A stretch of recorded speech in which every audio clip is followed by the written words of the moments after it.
ফিলিস্তিনের অবরুদ্ধ গাজায় নতুন করে ইসরায়েলি বাহিনী ব্যাপক হামলা শুরু করার পর খোদ ইসরায়েলেই দেশটির প্রধানমন্ত্রী নেতানিয়াহুর বিরুদ্ধে হাজার হাজার মানুষ বিক্ষোভ করেছে।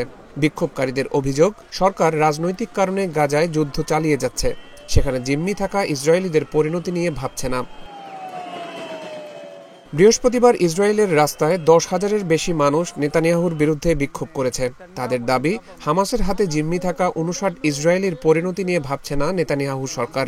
তাদের ধারণা, জিম্মিদের মধ্যে এখনও অন্তত 24 জন জীবিত রয়েছেন।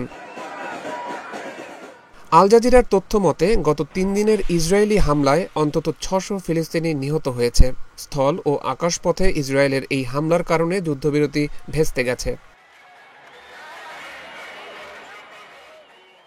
গত বুধবার থেকে হাজার হাজার মানুষ জেরুজালেমে নেতানিয়াহুর সরকারি বাসভবনের কাছের সড়কগুলোতে অবস্থান নেয়। তাদের অনেকের হাতেই ছিল পতাকা এবং গাজায় এখনও জিম্মি থাকা মানুষের সমর্থনে লেখা স্লোগান সম্বলিত প্ল্যাকার্ড। গত 19 জানুয়ারি গাজায় 6 সপ্তাহের যুদ্ধবিরতি চুক্তি কার্যকর হয়। এরপর দুপক্ষের আলোচনা চলছে চুক্তির মেয়াদ বাড়াতে। এর মধ্যেই গত মঙ্গলবার ব্যাপক হামলা শুরু করে ইসরায়েল। 2023 সালের 7 অক্টোবর ইসরায়েলে হামলা চালায় হামাস। এতে প্রায় 1200 জন নিহত এবং 251 জনকে জিম্মি করা হয়। ওই দিন থেকে এখন পর্যন্ত ইসরায়েলের আক্রমণে 48,500 জনেরও বেশি ফিলিস্তিনি নিহত হয়েছে। পাশাপাশি ঘরবাড়ি ও অবকাঠামোতে ব্যাপক ধ্বংসযজ্ঞ চালানো হয়েছে।